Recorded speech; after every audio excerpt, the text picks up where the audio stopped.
If you're looking for the best budget commanders, key cards to include and also avoid in your deck building, and then finally full deck lists available, then you've come to the right video. Now, you can build any deck on a budget, but to do it consistently and to do it well is a completely different story. Now sit back, relax, grab a pen and paper, and let's review the 10 most popular themes of Commander for all time through a budget lens. The number one most popular theme of all time for EDH is the artifact theme, which is what we're going to start with today. So artifacts is an obviously pretty straightforward and also popular theme due to the simplicity of the playstyle. You're going to be playing cards anyways, such as mana rocks, that not only are going to be ramping you, but also you're just generating all this incidental value that chained together over time leads to some pretty massive payoffs. And in my own personal experience, I actually had some artifact decks as my very first EDH decks, including Shorekai Genesis Engine, which is an Azorius commander that's focused in the artifact strategy. But I found that this specific build path, this specific deck list that I was working with, and unfortunately other Azorius artifact build paths for that matter, primarily just focused on tutoring out a Sensei's Divining Top, a reality chip, and then some type of cost reducer for an infinite combo. Basically just effectively allowing you to draw through your entire deck because the top is now reduced by 1 mana down to 0, so you can cast it for free. And if you have a way to cast it off at the top of your library, you can continuously cast it, tap it to draw the card off the top, and then the top goes back on top of your library, whereupon you can cast it again. And then from there, you basically chain together a win condition like Aetherflux Reservoir or something along those lines. And although that I had a good time playing Shorekai, I think that the build path is just far too linear for me personally. And there are some others such as Osgir, which I've done a video on, and also Brea, another commander that I've done videos on, which are interesting artifact commanders, but I just didn't really connect with them. So for our purposes today, we're going to focus on Jhoira Weatherlight Captain. So some of you may be rolling your eyes, but we are in Izzet colors for an artifact build, which is already a bit different. Blue tends to be somewhat of a commonality between the different artifact build commanders, but I think that Jhoira in particular just has a chance to really explode out your game plan for a very low budget build. Now, I've actually played against folks at my local game store, Millennium Games, who have a Jhoira deck, and she is incredibly lethal and has some incredible budgetary cards, such as a Herald of Kozilek, for instance, which this is a colorless reducer that is only 10 cents. And we have various other cost reducers in the artifact world that thankfully, because of all the various reprints, they are extremely cheap, somewhere below 50 cents each, such as Enthusiastic Mechanaut, Ethereum Sculptor, Foundry Inspector, Jhoira's Familiar, and there's various others, but these are the main ones that we're going to be talking about today. And I think that if you stick with these in any combination, essentially, you can accelerate your game plan out so fast with Jhoira that you can just take over the game. And speaking of that, our win conditions, we have various ways that we can sort of take our build paths. For instance, we could go with a more of a Thopter route where we have a lot of Thopter tokens with a Psi Master Thopterus, for instance. We could also go in a more cantrip or Cheerios style where we play a lot of low casting cost or zero casting cost spells and then storm off and then kill people with Aetherflux Reservoir. We can also do symmetrical burn damage with things like Psychosis Crawler because Jhoira is just such an effective engine for us drawing cards. And then there's finally return effects and more controlling styles. We can take Jhoira with cards like Words of Wind.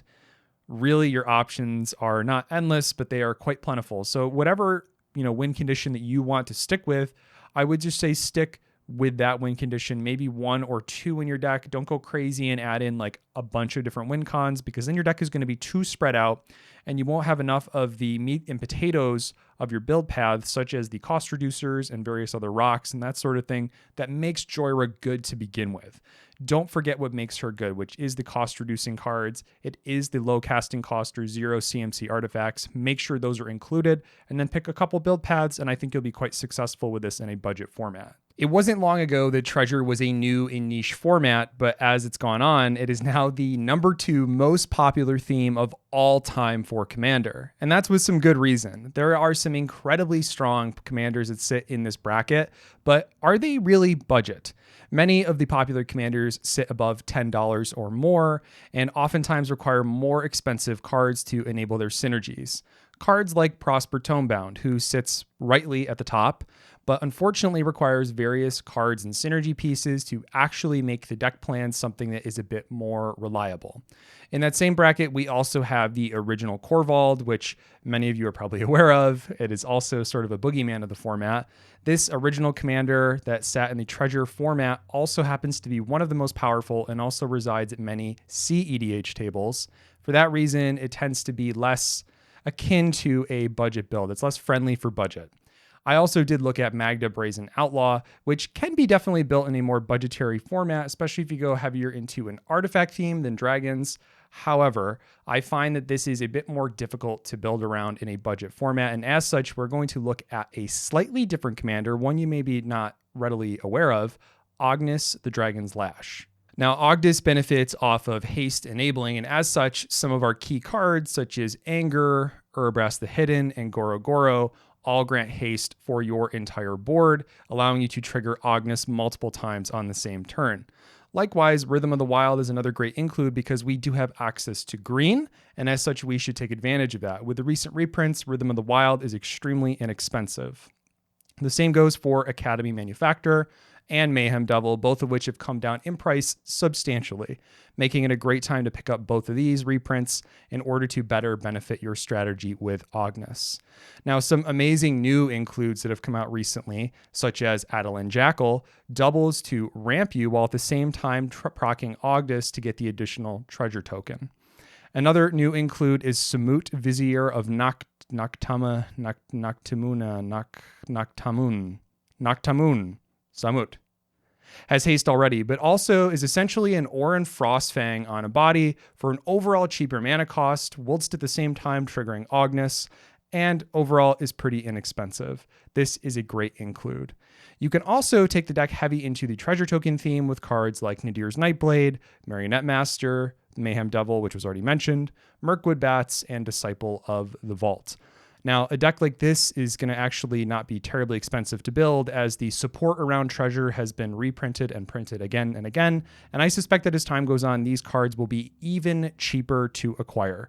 So if you're looking at a relatively inexpensive treasure commander build, check out Ognis. Coming in at number 3, most popular theme of all time is Lifegain. And this theme has really seen an explosion of popularity over this past year, namely with commanders such as Will, Scion of Peace, and also Frodo and Sam, the partner pair commanders.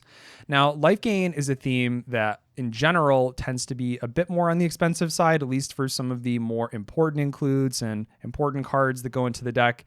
But I think that we can do a pretty good job of coming up with a budget build path for a specific commander. But before we get into that choice, I do want to make an honorable mention for Shanna Purifying Blade. Now, I built Shanna a while back as a Brawl commander, actually, for just a little one-on-one I was doing with my fiance, and I had a ton of fun with this specific build path because it's just a bit different than your standard Lifegain deck. You have to connect with Shanna in order to actually benefit off of the X ability on her, whereupon you can pay in order to draw cards, and it results in a just very different sort of thought process when you go into building that deck. It's not so Sudoku-ish where you're just playing with yourself. It's more interactive, I would say, in general. So if you're looking for a slightly different build that you can definitely take in a more budgetary path, give Shanna a look. But for my choice today, I wanted to focus on Frodo and Sam and their respective partner pair. Now, here's why I want to do this. So Frodo and Sam come as a precon already, and that gives you a big head start. That deck alone just shoots you ahead, and you have a majority of the cards that you are going to need in order to outfit this deck in the way that you want. So let's do a simple precon upgrade in the middle of this video for retention reasons. Wait, do you guys hear that? And now for a new segment. What? Precon Upgrade with Kyle!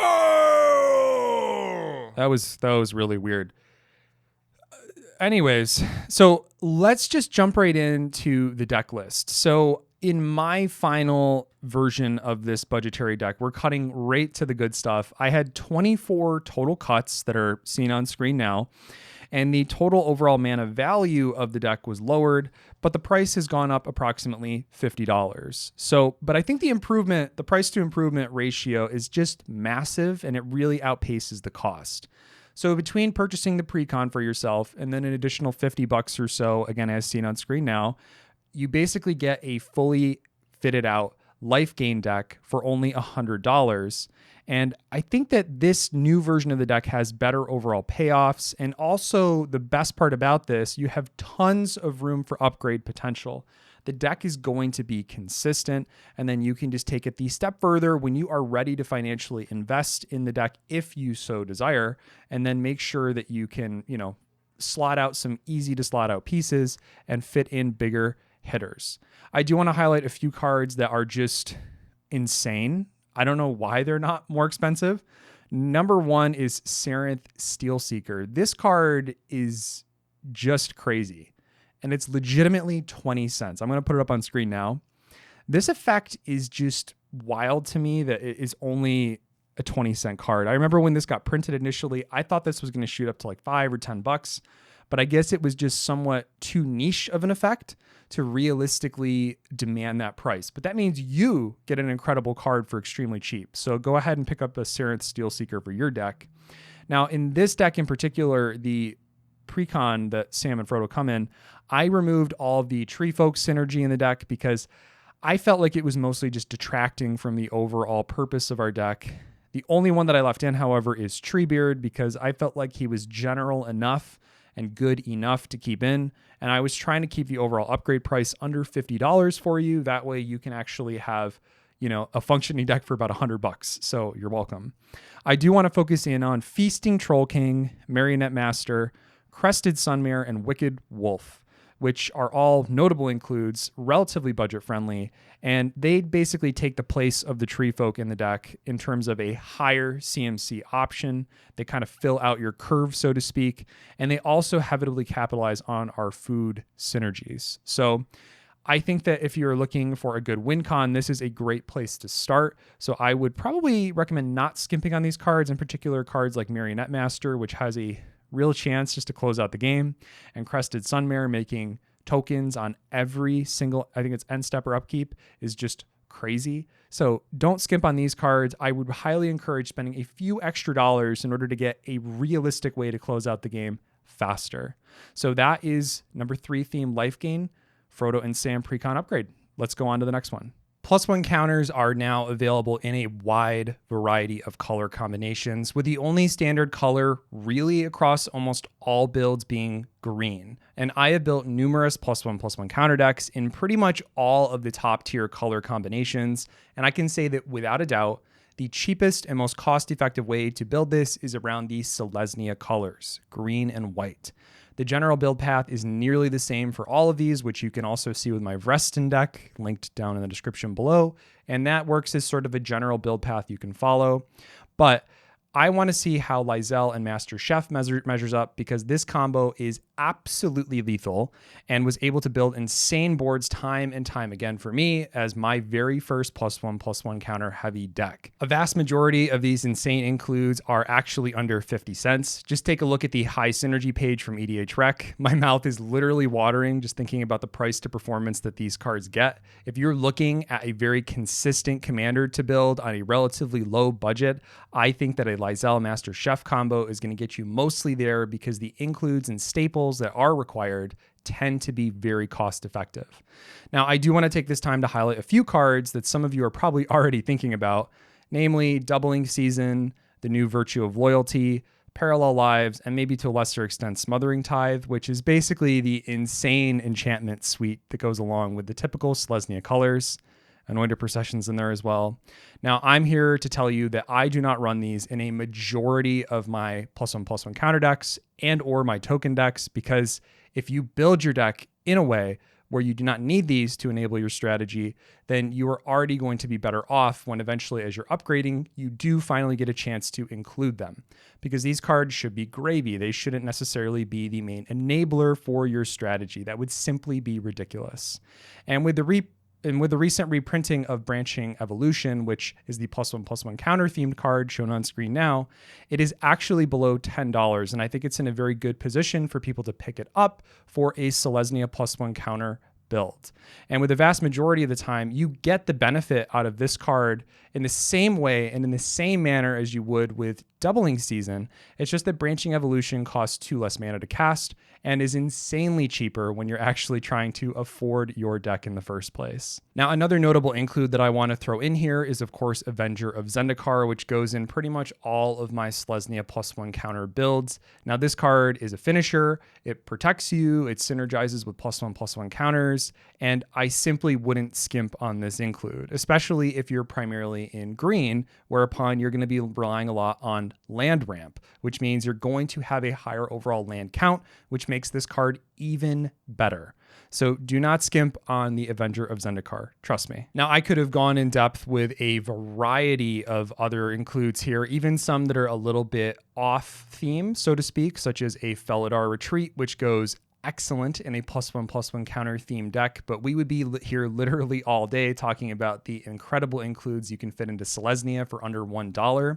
I would go ahead and check out my deck list that I have down in the description below, but I would really encourage you to check out the EDH rec page for Lysel and MasterChef if you're looking for an overall cheap way to build a commander, because you can basically sit there and throw a dart at the board and you're going to hit a good budget card that will fit into your deck in an appropriate way and also serve you in all of your games. At number 5, we have the equipment theme. And I have to be honest, I was a bit hesitant to even make a section on equipment because I didn't know if I had the spirit or heart in me to do it, because I tend to not like the standard equipment build path, which most of the time is just Voltron, where you're suiting up your commander with a ton of equipments and or auras, and then you just swing in unblockable and kill people with commander damage. I don't like that. It's not interactive enough for me. It tends to just be so straightforward and linear that I just fall asleep at the table playing it.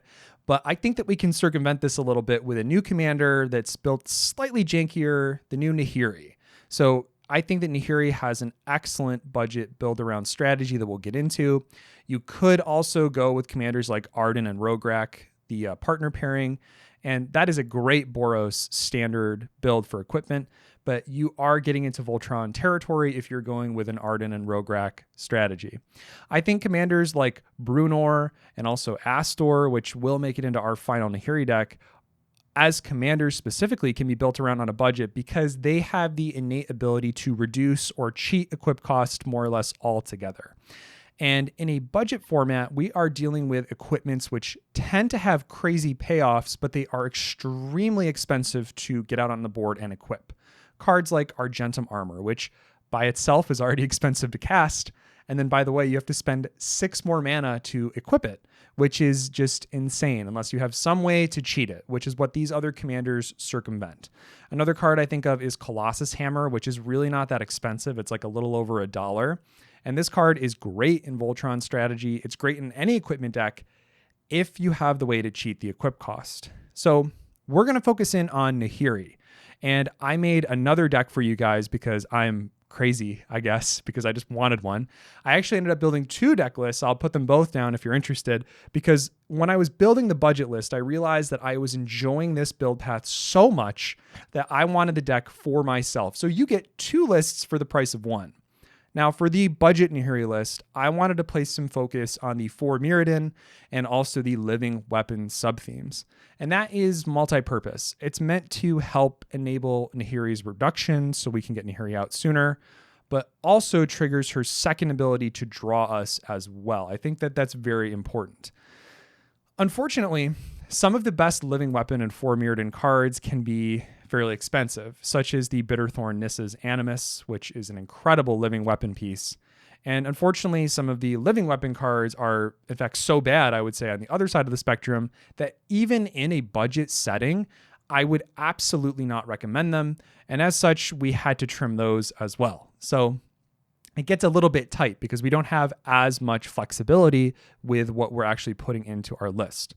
But it's crazy to me that some of the absolute best equipment cards also happen to be the cheapest. Cards like SRAM or Pure Steel Paladin, or even our tutor cards for the equipment, which have recently been reprinted, like Open the Armory or Steel Shaper's Gift.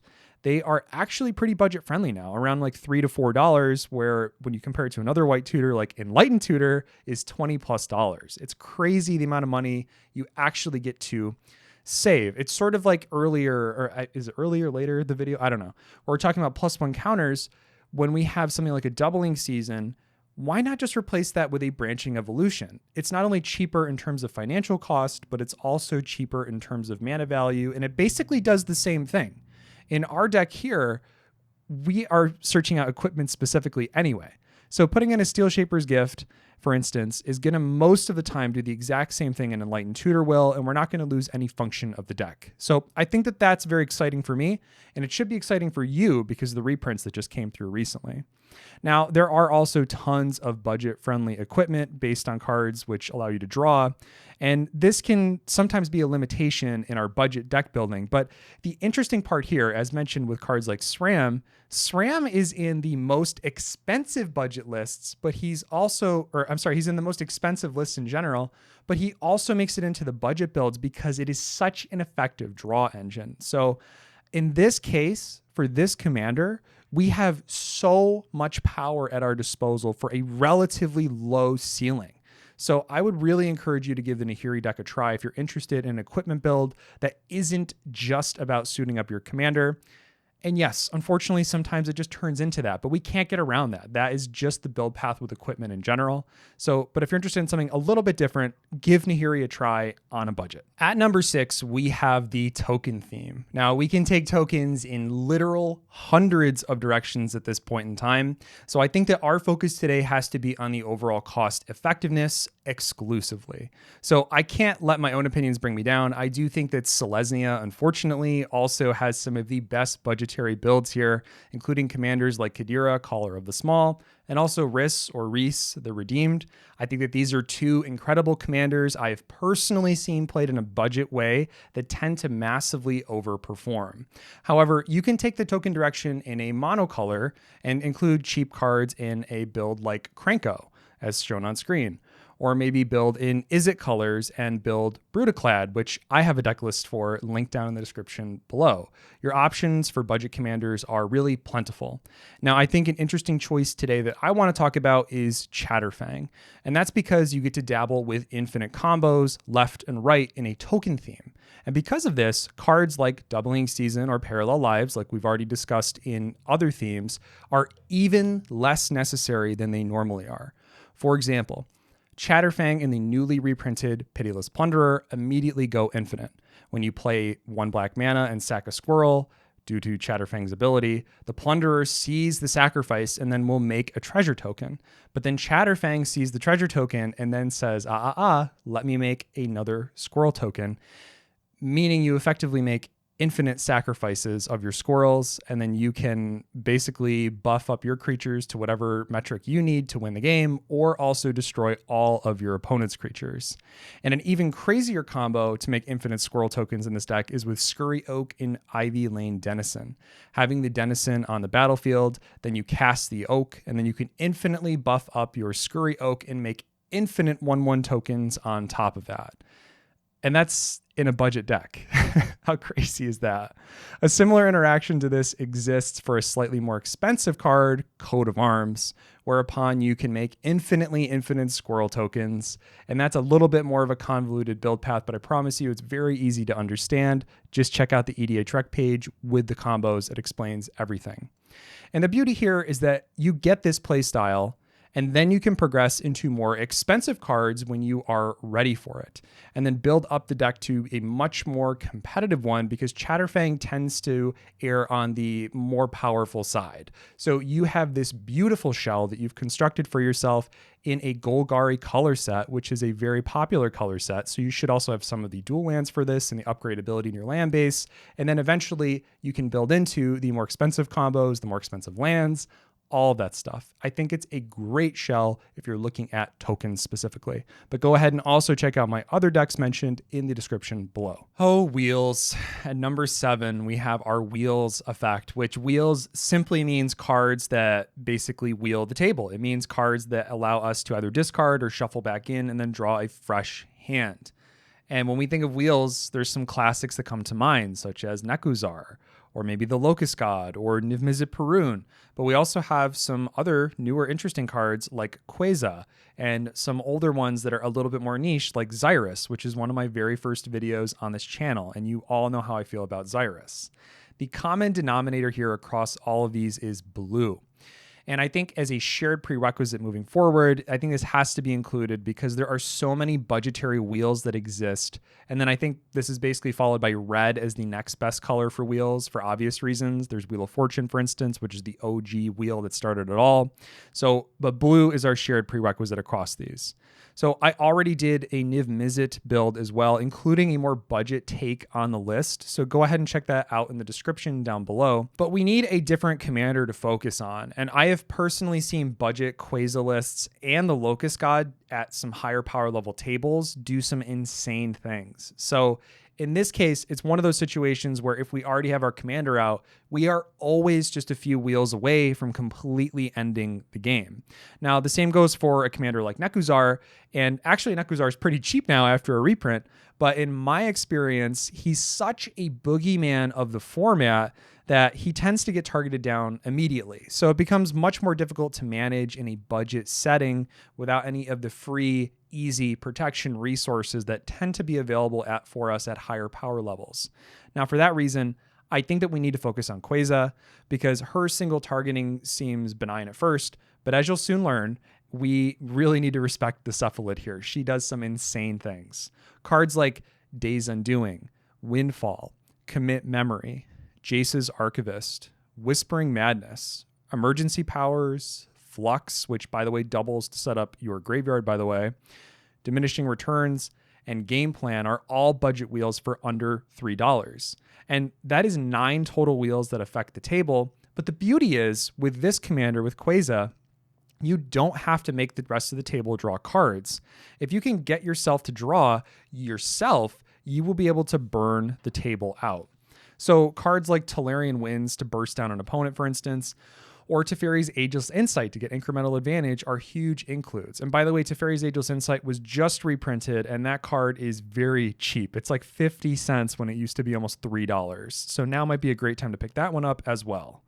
And this is not to mention the 2 infinite combos that come in at under $2 each for this commander. One is Drogskull Reaver, and the other is Lich's Mastery. And these are pretty much immediate game enders for the table because most of the time they will immediately proc, which will enter into an infinite loop with your commander, killing the entire table. All you really need is this one card, either the Drogskull Reaver or the Lich's Mastery, plus your commander, and then literally any way to draw, and then you basically win the game on the spot. And that can be sometimes a difficult thing to do in a budget format, which is close out a game. This is a great way to close out the game because these are higher CMC options. You will give your opponents a chance to respond most of the time. And therefore, I think that this is a very fair infinite combo, in my opinion. It's not like a Niv Mizzet, which can't be countered, into a 1-mana Curiosity.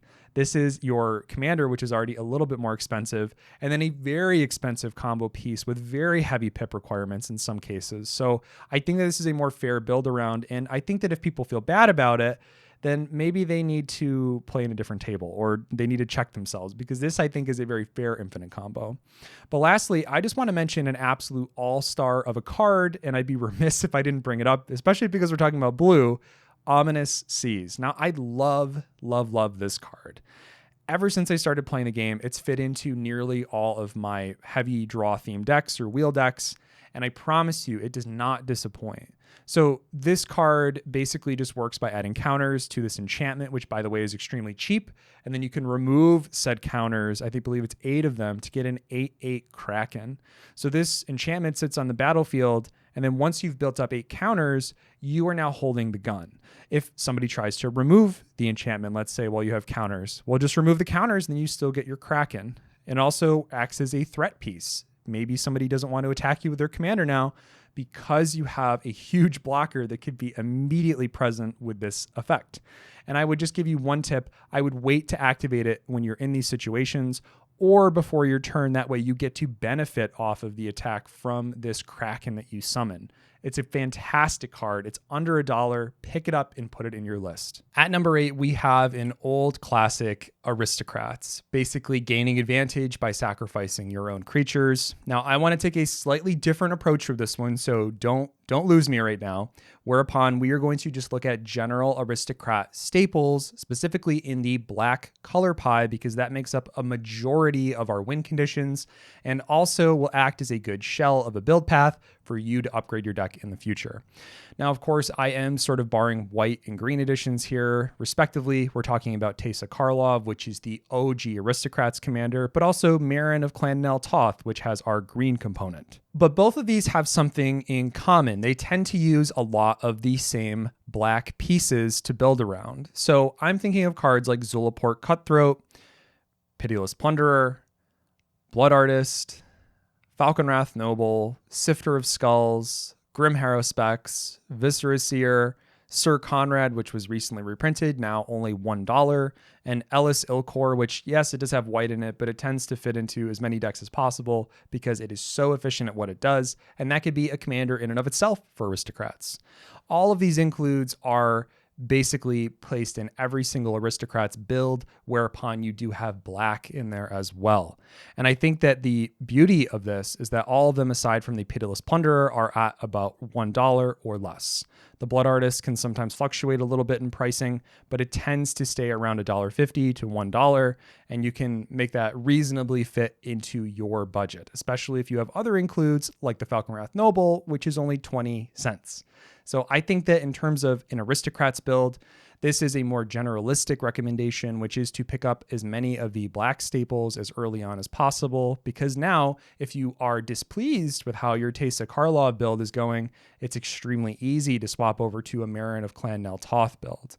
Now, if you want to get a little crazy, I do have a deck list for Slimefoot and Squee, which is definitely not budget, let me just be very clear, but it is a different type of Aristocrats build whereupon you are sacrificing Saprolings. It's a slightly different build path, and I love my Slimefoot and Squee deck. It's more a Reanimator than it is Aristocrats, but it has a lot of those same staples. So if you're looking for something that's similar, but also different and has some abusable Reanimator strategy, go ahead and check out my Slimefoot and Squee deck, link down in the description below. I have some serious love for Spellslinger. Now, Izzet is our biggest color contributor to this section of the budget format when we're talking about Spellslinger.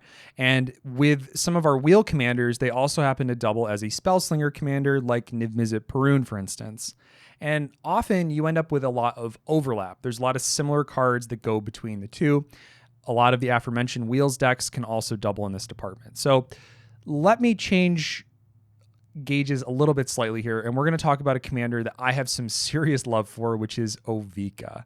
Now, some of you have heard me speak about Ovika before, but this commander can just simply be broken wide open, even in a budget format. It becomes a more fair commander to play. Yeah, fair. Sure. Ovika triggers on all non-creature spells. So she takes Spellslinger and says, hold my beer and watch this, because that's right. Enchantments and artifacts also proc Ovika, which is so incredibly different than a traditional Spellslinger commander, which mainly just focuses on instants and sorcery. She triggers on everything. But it gets even better. Do you want a 20-cent way to close the game out almost immediately? Say hi to Impact Tremors, which has recently been reprinted and is extremely cheap. Do you want to make 8 goblins for the low cost of 1 mana or only 2 mana? Treasure Cruise or Dig Through Time, which are both 40 cents respectively. And that works because on the stack, the spell, even though it has been reduced through a Delve cast, is still 8, which means you make 8 little hasty goblins, which forward your strategy even further. How about convoke casting a City on Fire, a budgetary fiery emancipation, and you still make 8 goblins upon casting because it's an enchantment, and you're, despite the fact you're convoke casting it, it is still 8 CMC. So that's just simple bonus. It's gravy when you have Ovika out. And then that card just ends games near immediately.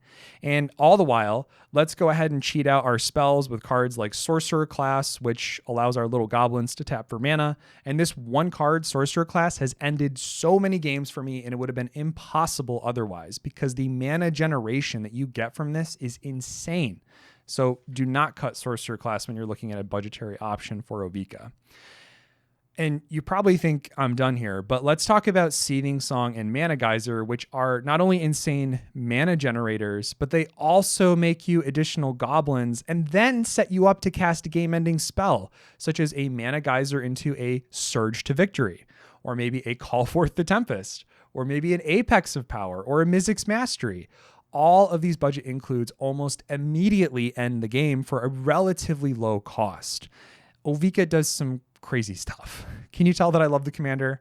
Now, my version is down below, but keep in mind that I built her quite a bit stronger, and that's because the free spells that we get to use, like Force of Will, for instance, will still trigger Ovika. So although I'm casting a spell for free, on the stack, Ovika sees a 5 CMC spell, generating me 5 goblins.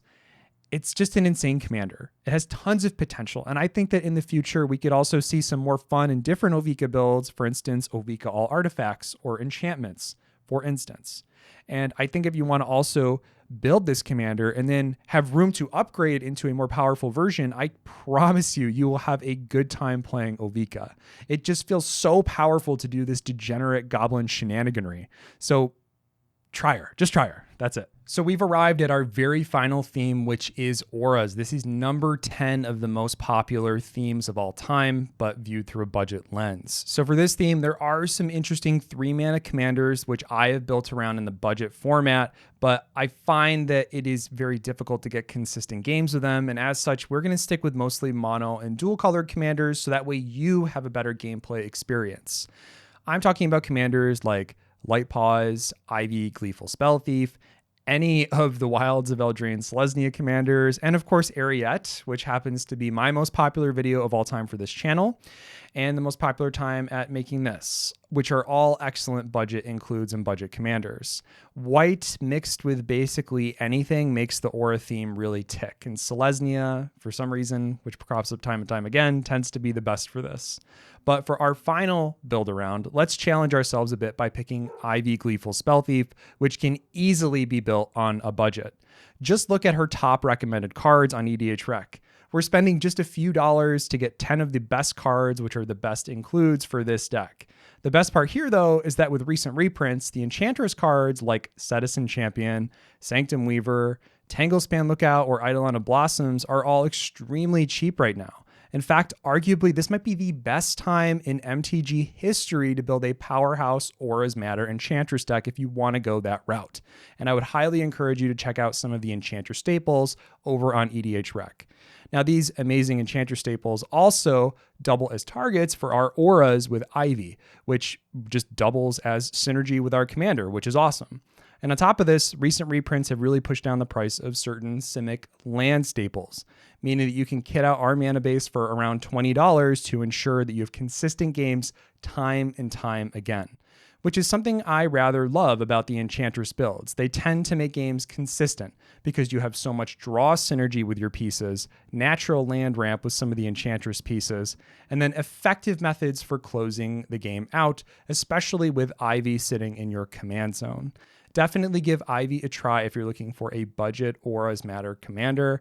You will not be disappointed. And that's it. A longer video, but hopefully one to spark your imagination and also prove that building a budget deck has never been easier with the current available options and also the recent reprints, which make this financially viable for many, many new people. If you have a minute, I would encourage you to stick around. I just want to level with you a bit and have somewhat of a heart-to-heart. So I had quite the crisis these past few weeks. I even considered stopping making videos altogether, actually. It just seemed so overwhelming to make videos to the production standard that I know that I can, which is to say that I think that these are some of the best and most well-versed MTG YouTube videos on YouTube, period. That's it, full stop. Now, I'm not trying to throw shade, but I do think that there is a lot to be desired within the edutainment section of YouTube. So in particular for MTG, that is. But in order to make these higher quality and also more thought out and well-scripted videos, it requires a substantial increase on my time behind the scenes, and I am still working a full-time job. So it gets very overwhelming for just a single person to manage everything. And of course, I could pump out a basic concepted video that's largely unscripted, but it would probably be devoid of actual tangible advice. And YouTube is already rife with that. There is not a need for more of that content where it just gets put out with really not a lot of thought. It's just commentary. There's no script. I've had a script in front of me for this whole video because that is what benefits you, the person that's watching the video. That's what makes it worth your time. And unfortunately, I think that just gets missed in a lot of other YouTube videos. And, you know, I have heard from other content creators who, unfortunately, in the MTG space go through some of this because it's a very analytical game. It's very difficult to make recommendations sometimes. And then, of course, it's very easy to get lambasted for it when you unfortunately mess up or make a rules error, that sort of thing. But I hope that my videos that I'm making really do help you and really do have an impact on how you play the game. And more importantly, I hope that you have a great time playing the decks that I've built or that I've largely built and you've modified, however it might be. And hopefully I teach you something. That's really the purposes of this video, of these videos, is to teach. That's edutainment. So that's what I'm trying to accomplish, and I hope that it comes off to you. Now, of course, I could simply make a switch over to just gameplay. I have friends that have offered to do that for me. I have a setup to record gameplay. Or I could just do live stream highlights. That's another possibility. But that also feels very disingenuous. It feels like I'm just cheating you, the viewer, of something useful. Not that I don't see myself doing some of these things at some point, but the core of the content itself on the channel has to actually be useful for somebody. So this is all to say, you don't need to subscribe to my support page. You don't even need to really subscribe to me on YouTube, really. But watching these videos all the way through really is the best way to support what I do here. And I would encourage you to come back and watch my other videos. If you feel like it gave you value, then sure, absolutely subscribe. If not, then move on. I want to make sure that if you are somebody that is spending your time on this channel, that time is well spent. That's it. Thank you for watching. And support my addiction so I can support your addiction. Hopefully see you around for more videos and merch soon. Bye, guys.